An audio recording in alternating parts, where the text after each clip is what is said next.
Diyos ko, ilalatala ito sa kung anong balita, ang mga pag-uusap ko kay Mackenzie. Eksklusibong tawag mula kulungan, ibinunyag ng ina ni Mackenzie Shirilla, pinakamalapit niyang pinagkakatiwalaan. Pakiusap, siguraduhin mo makuha mo ang mga gamit ko at lahat ng iyon kasi ayokong mawala nila ang mga hikaw kong diamante. Mula sa diamanteng hikaw hanggang sa pagkontrol ng sitwasyon, ipinapakita ng mag-ina ang pagtutulungan para baguhin ang tingin ng mundo sa nahatulang mamamatay tao. Kailangan kong magsalita ng palihim at di mo pwedeng itanong kung bakit. Makinig ka lang sa akin. Welcome sa Crime Fix. Ako si Anjanette Levy.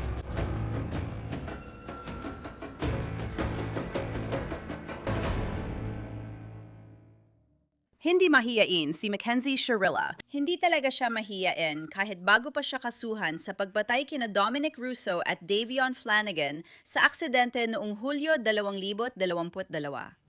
Alam mo na siguro, si Mackenzie ang nagmaneho at muntik mamatay pero nakaligtas. Namatay ang nobyo ni Mackenzie na si Dominic Russo at ang kaibigan niyang si Davion na pareho pang may mahabang buhay na sana ay naghihintay sa kanila. Ipinaglaban ng taga-usig na pinabilis ni Mackenzie ang sasakyan at sinadyan ibangga ito sa pader nang umaabot sa 100 milya kada oras. Matapos kumaling si Mackenzie, sinabi ng estado na hindi siya nagluluksa dahil pumupunta siya sa konsyerto at nagpo-post sa social media. Gusto niyang maging modelo. Ayon kay Mackenzie, ang aksidente ay dulot ng medical na kondisyong POTS, hindi pagpatay. Walang medical expert o record na ipinakita sa paglilitis para patunayan iyon. Hinatala ni Hukom Russo si Mackenzie Shirilla sa kasong pagpatay at iba pa at tinawag siyang salot sa kalsada. Nabigyan muli ng pansin ang kaso dahil sa Netflix documentary na The Crash. Maraming tala ang inilabas, kasama ang mga tawag sa telepono mula kulungan sa pagitan ni Mackenzie at ng ina niyang si Natalie Shirilla na walang petsa. Bago magsimula ang tawag, sinasabi sa mga kalahok na nakarecord ito. Hello, ito ay prepaid collect call mula sa natakulong sa Cuyahoga County Correction Center. Hindi pribado ang tawag na ito. Ito ay ire-record at posibleng bantayan. Kung gusto mong gawing pribado ang tawag, ibaba ang telepono at sundin ang tagubilin ng pasilidad para irehistro ang numerong ito bilang pribado. Salamat sa paggamit ng Secure Us. Pwede ka na magsimula mag-usap. Alam ng mga Shirilla na nire-record sila at mukhang binubuo nila ang kwento ng nangyari noon gabing iyon. Hindi ko alam paano ka nakaligtas sa aksidente, Colton. Pasensya na talaga. Hindi ko nga maalala. Hindi ko maalala na malinaw ang isip ko, gaya ng sinasabi nila na sumasagot daw ako sa mga talong. Para hindi ko maalala yon. Oo nga, hindi ko rin maalala ang anumang sakit mula sa aksidente. Hindi ko maalala na. Paano ko nga ba napunta sa ganitong insidente? Paano ko nga ba napunta doon? Hindi ko maintindihan. Hindi ko kayang isipin yun. Parang nakayuko ako, nakatiklop. Hindi rin ito makatuwiran sa akin. Parang, ewan ko, Alam ko, hindi ko kayang isipin yun. sana pwede akong ma-hypnotize dito para maalala ko. Ako rin. Gustong gusto ko talagang maalala. Parang pakiramdam ko parang, ewan ko. Iwan ko. Hindi ko sasabihin kung anong nangyari yung tungkol sa akin. Sa tingin ko, alam ko. Parang pakiramdam ko, alam ko kung anong nangyari, pero hindi ko talaga alam. Sigurado, pero maaring mali ako. Maraming dahilan. Maraming posibleng dahilan. Parang pakiramdam ko isa na namang incident ito na parang si Dom ay ginagawa na naman ang dating ang ginagawa sa kotse. Tama, ganyan din ang pakiramdam ng marami. Pero hindi ko rin alam kung totoo ba talaga yon. Kasi, bakit niya gagawin yon kung kasama niya si Davion sa kotse? Kasi dati na rin siyang gumagawa lang ganyan kahit may ibang tao sa kotse. Naalala mo, ginagawa niya yan kahit kasama si Kendra sa kotse. Sinigawan niya ako dahil nabitawan ko ang wine. Ayaw niya masunod kotse niya, pero kinukuha ko lang. At nasa loob siya ng kotse. Tapos bigla siya nagpatakbo ng mabilis, sinusubukan kaming takutin. Kendra, sana sinabi ni Kendra na parang, dapat pinasabi natin kay Kendra na grabe naman. Walang petsa ang mga tawag na ito pero galing sa Cuyahoga County Correction Center na itala noong 2023 ang karamihan sa mga tawag sa pagitan ni Mackenzie at ng kanyang inang si Natalie. Maririnig mong binanggit ng nanay ni Mackenzie si Jim na mukhang si James McDonald ang dati niyang abogado. Mukhang mababait silang lahat. Ang mga tao sa telepono ay mukhang mababait din. At kailangan ko ring magsalita gamit ang code. Hindi mo ko dapat tanungin kung bakit. Makinig ka lang sa akin. Sige. Huwag kang maging masama kay Jim. Sige ba? Sige, at yun na masasabihin ko kasi mabait siya at madaling talaga siya sa ginagawa niya. Sige. Yun lang ang kailangan mo, okay? Pwede tayong magkasundo na hindi magkasundo, pero hindi ako magiging masama sa kanya. Ayan na. At kapag nagkausap tayo ng personal, mas idedetalye ko pa yon. Pero, sige. Sa tawag na yon, napag-usapan ang trial strategy at mga lalaking nagmemensahe kay Mackenzie pagkatapos nilang magtawanan ng kanyang nanay. Hello? Hi! Nakita mo ba ang mensahe ko kagabi? Oo, ano ba yon? Sinubukan mo bang tumawag sa akin? Ooh. Ang cute nun. Bala ko sana mag-message na tawagan mo ako at mag-good night. Pero nakita ko na yung mensahe mo. Ano maulit sasabihin ko sa'yo? May tanong si Papa tungkol sa bagay na tinalong din ni Jim. Just ako. Hindi, magsabi ka ng kahit ano sa telepono. Huwag. Tulad ng sinabi ko tungkol sa katotohanan, tinanong niya ako kung tinanong niya ako tungkol sa paglilitis sa harap ng kurad o hindi.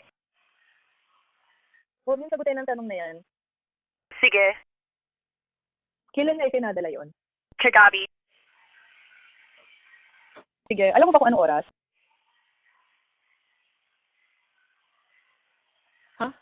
Hindi? Sige. Huwag mo na lang sagutin. Sagot ka na lang pabalik. Alam mo, sabihin mo lang, magandang umaga, mahal. Yan lang. Sabi ko, nasaan na yung picture ko, Diyos ko. So, nakita mo ba yung message ko tungkol dun sa isang lalaki? Oo, paano mo nalaman yon? Kasi sinabi niya sa akin, Sabi niya, ayos ka lang ba? Sabi niya, okay lang ba? Napat-naputatlo na ako. Production supervisor ako sa court reporting company. Ano yon? hindi ko alam, pero Kenzie, global na balita ito, di ba? Oo. Huwag kang makipag-usap kanino man. Huwag mo akong kausapin. Hindi mo alam. Hindi. At hindi ko siya sinagot. Diyos ko, sandali lang. Itatapon ko lang ito. Ito na yata ang pinaka nakakadiri. Sandali lang. Teka.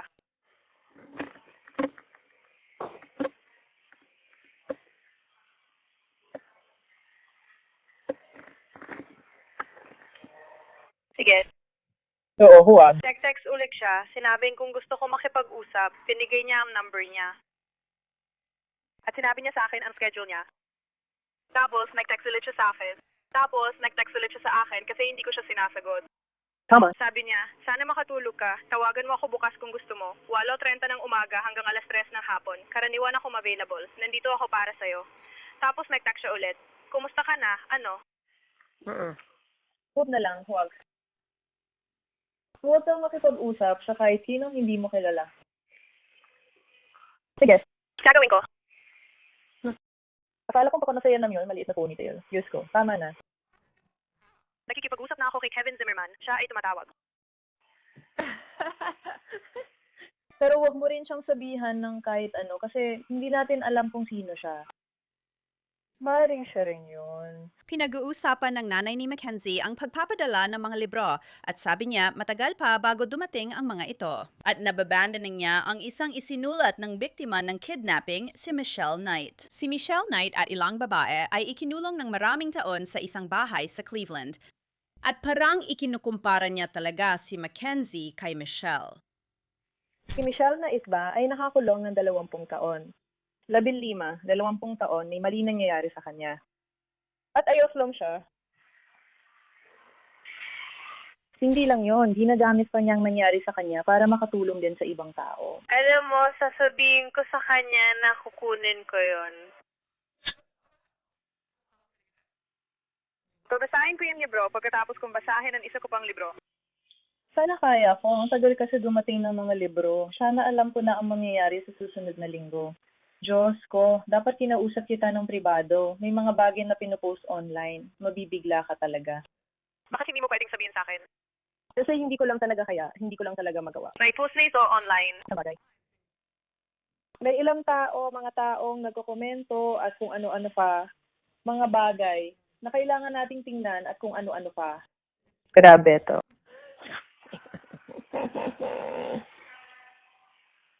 Pero wag, ang punto ko, hindi mo ba alam? Sinabihan ka na ba nila na kailangan mo nang bumalik? Hindi. Mabuti, Tammy. kwento. Gusto ko talaga malaman. Sandali lang. May isang babae na nag-share ulit ng kwento mo. At sabi niya, hindi niya maintindihan kung paano ito naging sinadya. Sabi ng abogado niya, hindi niya maalala. Paano ka makukulong habang buhay tapos hindi mo maalala ang mangyari? Mukhang may mas malalim pang dahilan. Masaya ako na napapansin ng mga tao.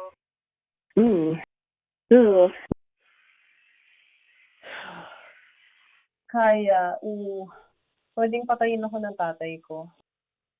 Sandali, parang random na tao lang ba nagsasabi? Oo, hindi ko kilala ang mga taon to. Wala tayong kakilala dito.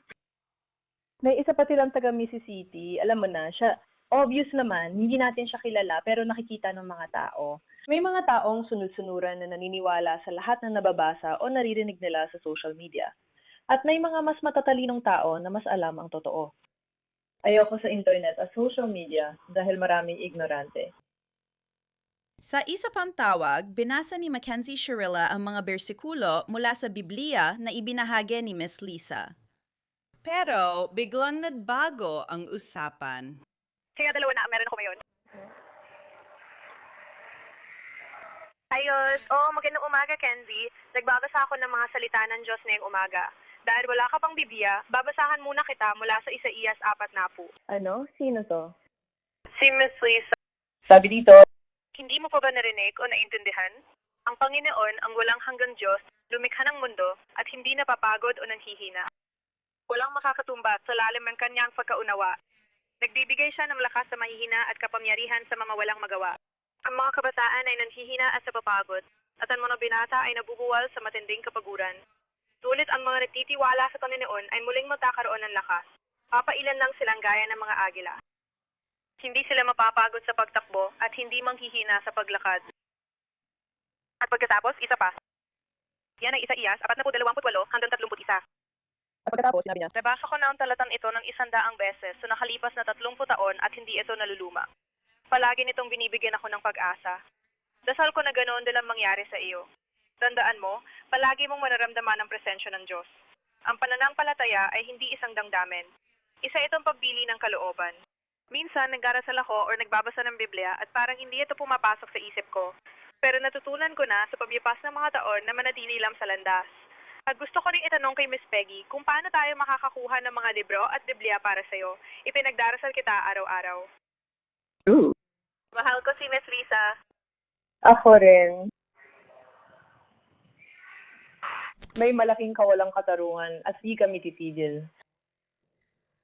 Oo, kakaiba na. Pero gusto kong kausapin mo ang media. Inang Skittles ang binili ko para sa'yo. Dalawa. Sige. Hindi ko alam paano mabaliw sa ilang bagay, pero hindi sa iba. Hanggang narinig ko ang sagot mo. Nakuha mo ba yon? Biglang sumingit si Mackenzie. Gusto kong magsalita ka sa balita. Agad namang binago ng nanay niya ang usapan tungkol sa Skittles na nakuha niya sa commissary. Sa mga tawag, halatang interesado ang mga Shirilla sa media coverage at kwento ng aksidente. Ang susunod na tawag na ito ay mukhang mas maaga pa noong pananatili ni Mackenzie sa kulungan, noong unang dating pa lang niya mula sa juvenile detention. Hello? Hey! Maghugas ng buhok ko. Yehe! Kumusta ang pakiramdam? Ano? Wala ka sa Facebook, di ba? Ano? Sinitiyak ko lang. Bakit hindi siya pinapayagan sa Facebook? Dahil wala siyang pagtitigil sa sarili. So, ikaw ba? Okay, sinudasan mo ba ang buhok mo? Masarap ba ang pakiramdam? Paano naman ang anyit at noo mo? Masarap din ba ang pakiramdam? Oo, pero kailangan ko ng suklay. Sinusubukan kong kumuha ng suklay. Walang supply na mabili para sa akin. Paano ka nakakuha? Ayaw kong bumili ng suklay kung di ko pa alam kung matagal ako dito. Pero may ilang babae namang may suklay. Sige. Hindi ko alam kung nasaan siya, pero sisingin na ako sa bintana niya.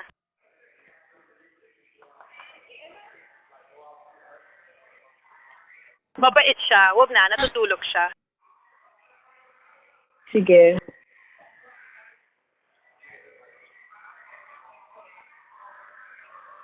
Pero oo, talagang kailangan ko lang isa. Alam ko. Sana meron ka rin. Ibig kong sabihin, ano ngayon, kung hindi ka naman magtatagal doon, meron ka pa rin, di ba? Sino bang may pakialam kung hindi ka magtatagal doon? Kumuha ka ng supply. Huli na rin naman. Kaya, oo.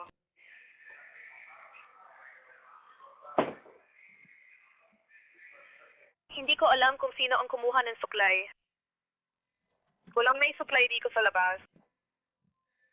Isa lang ang may suklay? 2 tao. At pareho silang umalis. Maaari mo bang daanan yan ng mga daliri mo? Alam ko, kukunin ko ang scope ko. Hindi pa alam ni Mackenzie kung gaano siya katagal sa kulungan. Nabanggit niya kung paano nagkaroon ng pusa ang nanay niya. Nakikita mo ba kung ano ginagawa sa'yo? Ilalagay ba sila sa cinnamon toast?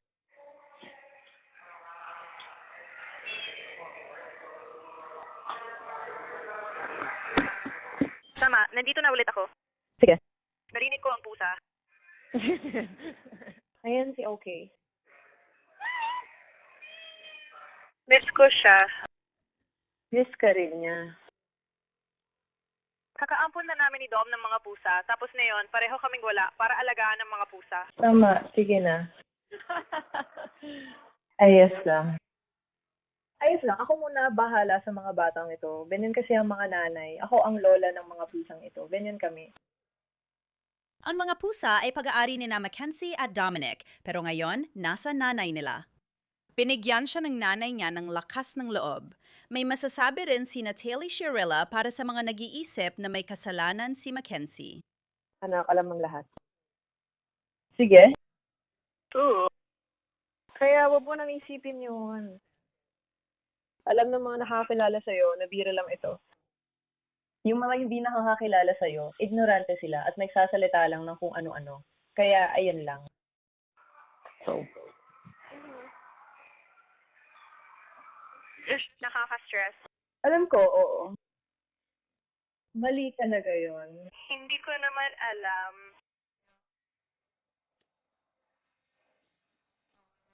Pero ayos lang yan. Ayos lang. Itutuloy lang natin ito at lalaban.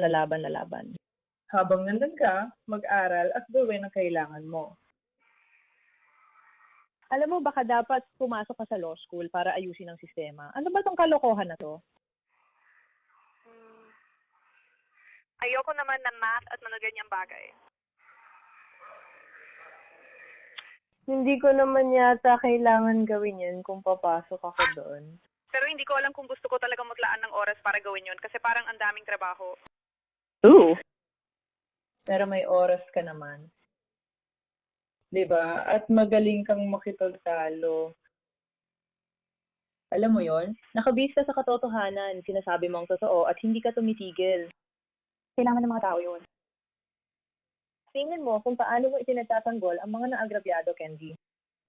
Kailangan ka nila.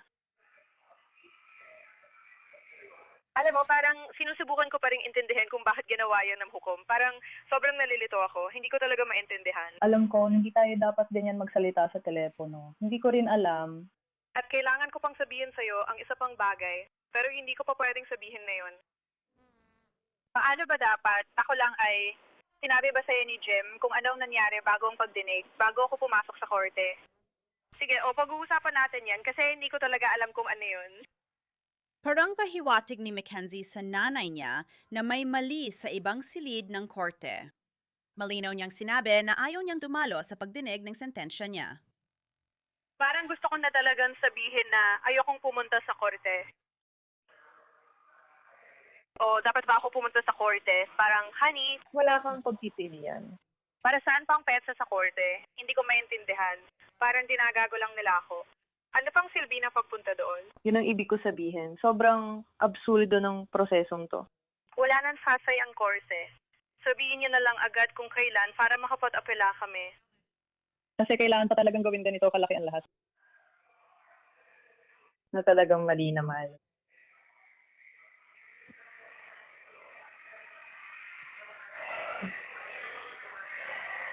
Oo, pakiramdam ko may mga kakaibang nangyayari sa magkabilang panig.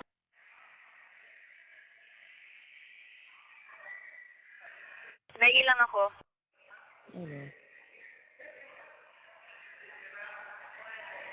Ako, hello, hindi. Kailangan lang nating malampasan to. Huminga lang tayo ng malalim habang pinagdaraanan ng mga araw na to. Yay! Sa parehong tawag, kinuwestiyon ni Mackenzie ang katapatan ng kaibigan niya. Siya si Mackenzie, nagmamahal siya. Mahal ka niya ng sobra. Huwag mong kalimutan, kasama siya sa listahan ng mga saksi mo. Alam ko, wala namang ibig sabihin yun.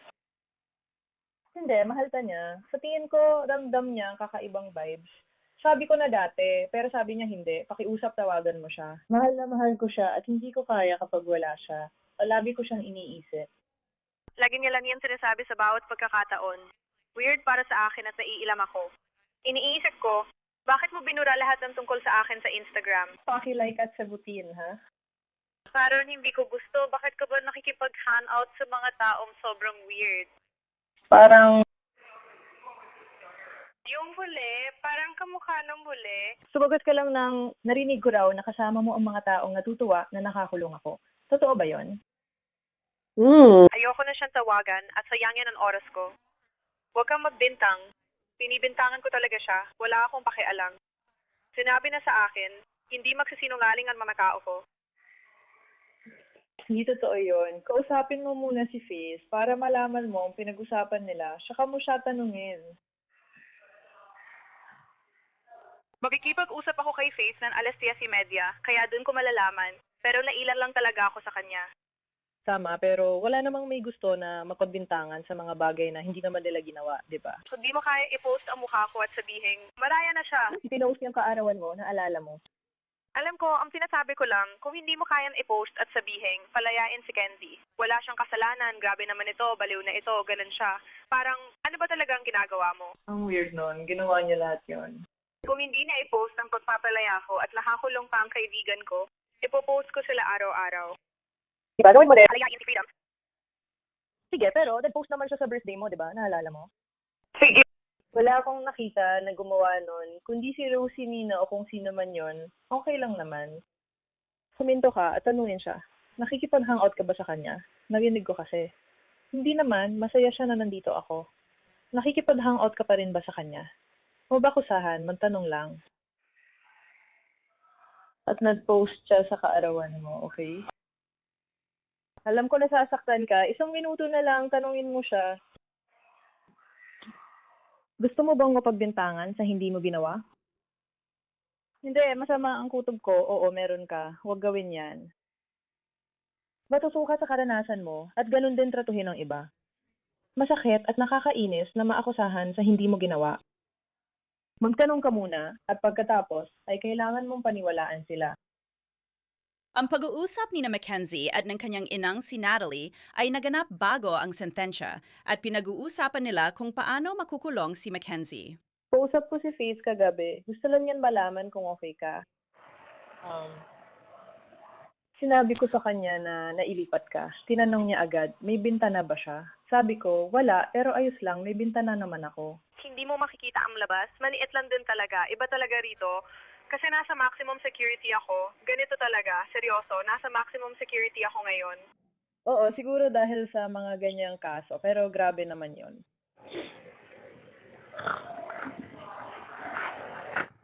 Subukan ko lang kumain ng bubuyog si Mincy, oh.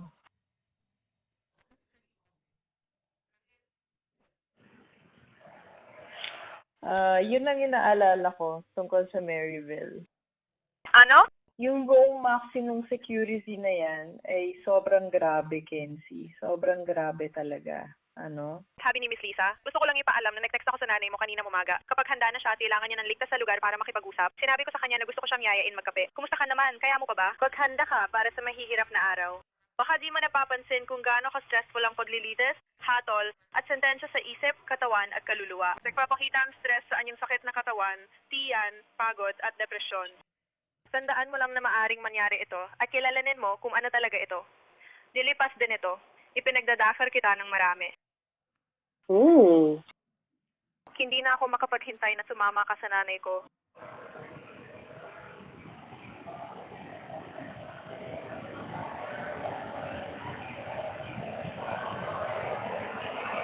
Parang si Miss Lisa ay parang pamilya ko na talaga. Kinanawa ko, Rail Eye Rally, 49. Sa susunod na clip, tatalakayin ni na Mackenzie at ng kanyang nanay na hindi dapat ituring na pagpatay ang mga pagkamatay mula sa aksidente sa sasakyan. Pakiramdam ko lang na ang mga taong nahatulan ng pagpatay, tulad ng gamit ang baril at kutsilyo, at sa mga malalukit na paraan, ay dapat nasa ibang kategorya kaysa sa mga taong nasasangkot sa mga aksidente sa sasakyan. Katulad ng lalaking nakabangga ng bumbero at nahatulan sa pagpatay, hindi siya pareho ng mga totoong mamamatay tao. Bakit nga ba? Anong dahilan? Ang tanong dito, paano sila nakasuhan ng pagpatay kung wala namang intensyon? Parang Ano ang dahilan? dapat may layunin. Dapat may layunin para masabing pagpatay iyon. Oo, tulad ng lalaking nagmamaneho, hindi niya sinadya mabangga yung bumbero. Mali yun. Parang, Yun ang parang vehicular homicide yun. pinalala, hindi sila lala. Kinalalang vehicular homicide. Oh, Hindi pa pinalala. Pinalala lang kapag may kasamang droga o iba pa. Doon dapat sinasuhan ng vehicular homicide yung lalaki. o kaya reckless homicide kung mabilis siya magpatakbo, hindi ko alam. Ang weird talaga. May mali sa sistema natin kasi hindi naman yun murder. Ang pagpatay ay sinasadya. Sinadya mo talaga yon. Ooh, Hindi niya ginawa yon. nakakalungkot naman yun. Yan ang punto ko. Para lang iyon sa mga taong yun at dapat ibang kategorya nila kaysa sa totoong mararahas at tunay na mamamatay tao. Grabe talaga.